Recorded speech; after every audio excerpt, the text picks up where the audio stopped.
నమస్తే, welcome to Suman TV. నేను విష్ణు. ప్రస్తుతంతో పాటు క్యూపీఎఫ్పి క్వాలిఫైడ్ పర్సనల్ ఫినాన్స్ ప్రొఫెషనల్ చారి గారు ఉన్నారు. వారితో మాట్లాడదాం. సార్ నమస్తే. సార్ చారి గారు. నమస్తే అండి. సార్ చారి గారు, ఈ ఎపిసోడ్ స్టార్ట్ అయ్యే ముందు ఒక చిన్న డిస్కషన్ వచ్చింది. ఇవాళ ఒక మంచి సబ్జెక్ట్తో వచ్చాను, ఒక మంచి డిఫరెంట్ కాన్సెప్ట్తో వచ్చానని నా దగ్గర ప్రస్తావించారు. జస్ట్ ఎపిసోడ్ మనకు షూటింగ్ కంటే ముందు. అవునండి. ఏంటా డిఫరెంట్ సబ్జెక్టు, ఏంటా యునిక్ కాన్సెప్ట్, అసలు మన ప్రేక్షకులకు డీటెయిల్గా తెలియజేయగలరు? గజం కేవలం 15,500 రూపాయలతో 150 గజాల భూమి కేవలం 23 లక్షలు మాత్రమే. అంటే ఇది చాలా నాకు ఇష్టమైన సబ్జెక్ట్. సో వ్యూవర్స్కి చెప్దామని. జనరల్గా ఒక ఫ్యామిలీకి ఎంతమంది పిల్లలు ఉంటారండి ఇప్పుడున్న? అంటే ఇద్దరు ముద్దుగా, అంటే కొంతమంది ముగ్గురిని కంటారు. ఇప్పుడున్న సిచ్యువేషన్స్, ఈ ఉద్యోగాల నేపథ్యంలో ఒకరితోనే సరిపెట్టుకుంటారు. సో ఓకే, యావరేజ్గా ఇద్దరు కిడ్స్ అనుకుందాము. సో నేను వచ్చిన కాన్సెప్ట్ ఏంటంటే, నేను చెప్పాలనుకున్న కాన్సెప్ట్ ఏంటంటే, యువర్ థర్డ్ చైల్డ్. ఓకే, ఇద్దరు పిల్లలు ఉన్నారు అంటే your third child. What is the concept of this third child? అంటే కొంతమంది అనుకుంటొచ్చు వీడియో స్టార్ట్ అవ్వగానే అసలు ఇద్దరు పిల్లలతోనే అవ్వట్లేదురా బాబు, అంటే వీడేంటి థర్డ్ చైల్డ్తో వచ్చాడు చెప్తున్నాడు అనుకుంటారు. బట్ ఈ వీడియో చివరి వరకు చూడండి. ద ఇంపార్టెన్స్ ఆఫ్ ఈ థర్డ్ చైల్డ్ అనేది మీకు క్లియర్గా అర్థమవుతుంది. ఓకే, బేసిక్గా ఇప్పుడు మీరు ఏ ఏజ్లో మీ సంపాదన స్టార్ట్ అయిందండి? మీకు ఏ వయసు ఉన్నప్పుడు మీరు? నేను 27లో నా ఎర్నింగ్స్ కంప్లీట్గా స్టార్టింగ్లో వచ్చాయి. జనరల్గా కొంతమంది 22, కొంతమంది 23, 24 అట్లా. ఇప్పుడు మన సంపాదన స్టార్ట్ అవ్వగానే మనకి ఇన్కమ్ వస్తున్నప్పుడు, మన శాలరీ వస్తున్నప్పుడు, అమ్మ అడిగినప్పుడు, నాన్న అడిగినప్పుడు డబ్బులు ఇవ్వడము, వైఫ్ అడిగినప్పుడు డబ్బులు ఇవ్వడము, పిల్లలు అడిగినప్పుడు డబ్బులు ఇవ్వడము, ఎవరైనా సిస్టర్స్ బ్రదర్స్ అడిగినప్పుడు సిబ్లింగ్స్. సో మనకి 25 నుంచి 60 మధ్యలో మనకి ఇన్కమ్ వస్తున్న కొద్దీ డబ్బులు ఇవ్వడం అనేది మనకు అలవాటు అవుతుంది కదా.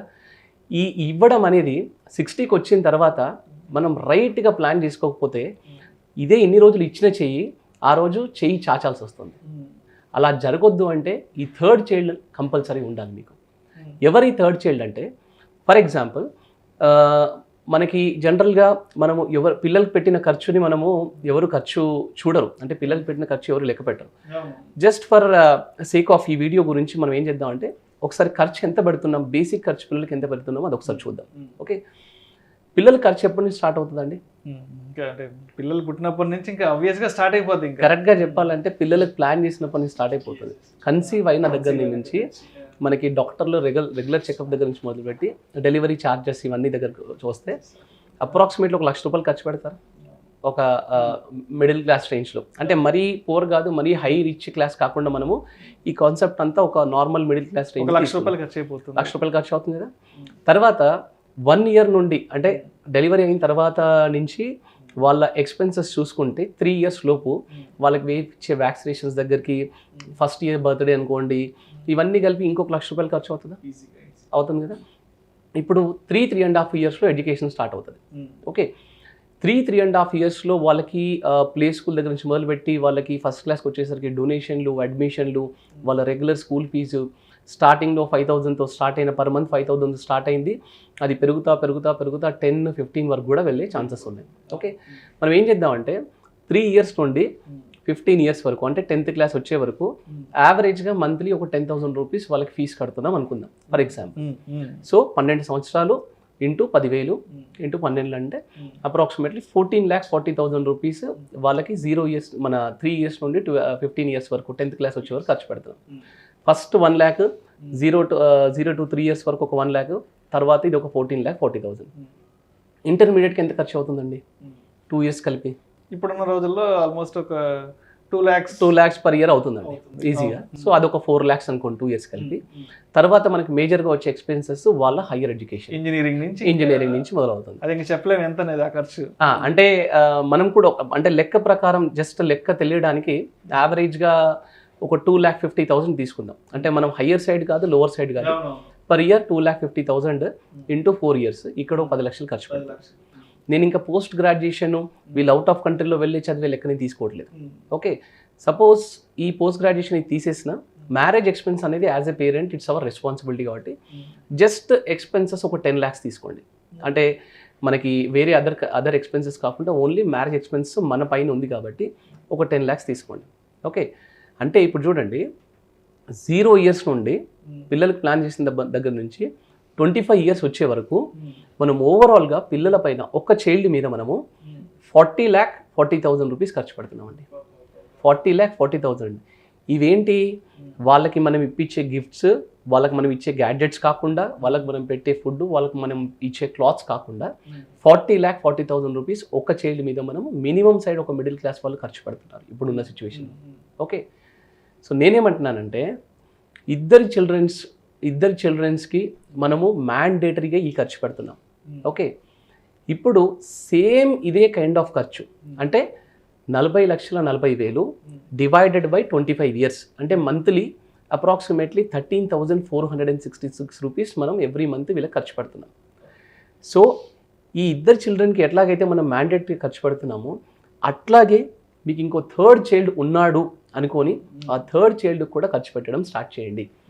మరి ఎవరు ఈ థర్డ్ చైల్డ్ అని మీరు అడిగితే కనుక మ్యూచువల్ ఫండ్ సిస్టమాటిక్ ఇన్వెస్ట్మెంట్ ప్లానే మీ third child. SIP is the third child. SIP is your third child.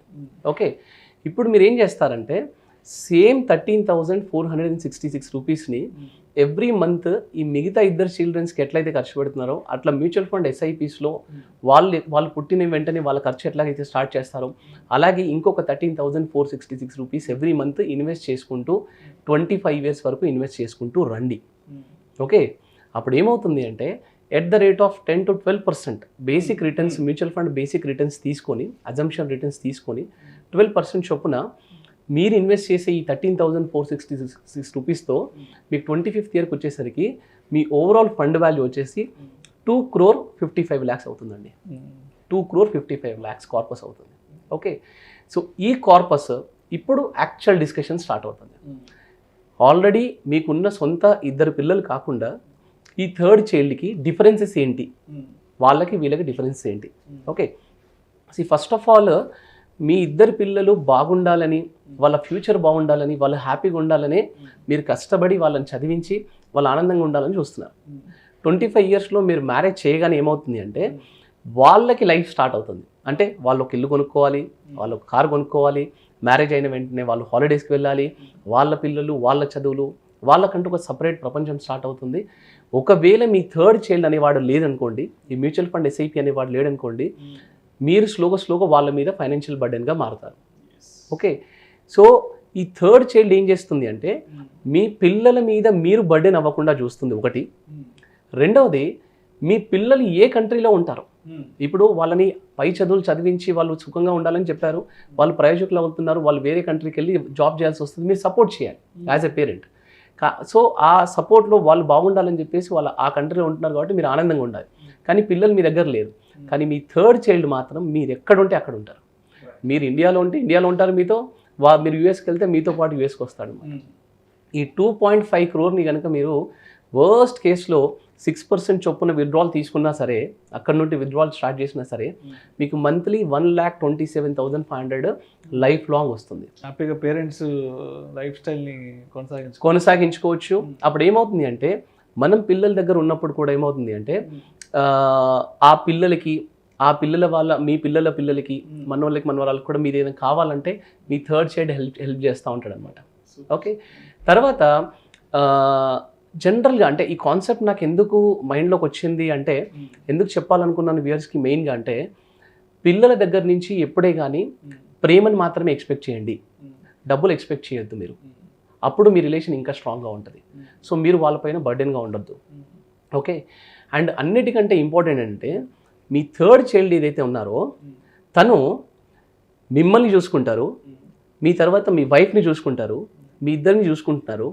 చూసుకొని మీకు రిస్క్ జరిగిన తర్వాత మీ పిల్లల్ని కూడా చూసుకుంటారనమాట. ఈ 2.55 crore అయితే కార్పస్ ఇచ్చిందో దాని నుంచి వస్తున్న రెగ్యులర్ ఇన్కమ్ మీకు, మీ తర్వాత మీ వైఫ్కి, మీ వైఫ్ తర్వాత మీ పిల్లలిద్దరికి కూడా అది కంటిన్యూ అవుతుంది అన్నమాట లైఫ్ లాంగ్. వాళ్ళ పిల్లలకి కూడా అది యూజ్ అవుతుంది. సో మీ ఇంట్లో ఒక థర్డ్ చైల్డ్ అనే వ్యక్తి ఉన్నారనుకోండి, మ్యూచువల్ ఫండ్ ఎస్ఐపి అనే థర్డ్ చైల్డ్ ఉన్నారనుకోండి, మిమ్మల్ని, మీ కుటుంబాన్ని, మీ పిల్లల్ని, వాళ్ళ పిల్లల్ని కూడా రక్షిస్తాడు. So third child in the family is very very very important అండి. మీకు పిల్లలు పుట్టడంతో పాటు వెంటనే మీరు వాళ్ళకి ఎడ్యుకేషన్ గురించి ఎట్లాగైతే ఇన్వెస్ట్ చేస్తున్నారో ఈ థర్డ్ చైల్డ్ అనే కాన్సెప్ట్ని కూడా మీరు పెట్టుకోండి. మ్యూచువల్ ఫండ్ ఎస్ఐపిస్లో జాగ్రత్తగా ఇన్వెస్ట్ చేయండి. అది మిమ్మల్ని, మీ పిల్లల్ని, వాళ్ళ పిల్లల్ని కంప్లీట్ తరాన్ని కాపాడుతుంది. ఈ కాన్సెప్ట్ అండి నేను చెప్పాలనుకుంటున్నాను. Thank you sir, thank you so much ఇచ్చారి గారు. మన ఈ షూటింగ్ స్టార్ట్ అవ్వడానికి ముందు మీరు ఏదైతే చెప్పారో ఇవాళ ఒక యూనిక్ టాపిక్ గురించి ప్రేక్షకులకు తెలియజేయబోతున్నాను అన్నదానికి నిజంగా ఒక యూనిక్ కాన్సెప్ట్ని ఒక సర్టన్ ఏజ్ వచ్చాక తల్లిదండ్రులు అనేవాళ్ళు వాళ్ళ పిల్లల మీద కంప్లీట్గా డిపెండ్ కాకుండా వాళ్ళకంటూ ఒక ఫినాన్షియల్ ఫ్రీడమ్ ఉండాలి. సో వాళ్ళ అవసరాలకి వేరే వాళ్ళ మీద ఆధారపడకుండా సో వాళ్ళకే రిటైర్మెంట్ వయసు అప్పటికి ఒక మంచి కార్పస్ రావడానికి ఒక మ్యూచువల్ ఫండ్స్ ద్వారా ఎస్ఐపి ద్వారా ఒక థర్డ్ చైల్డ్ని ఏ విధంగా ప్లాన్ చేసుకోవాలి అనే అద్భుతమైన టాపిక్ గురించి మన ప్రేక్షకులకు చాలా డీటెయిల్గా తెలియజేశారు. థ్యాంక్ యూ సో మచ్ చారి గారు. థ్యాంక్స్ అండి, నమస్తే.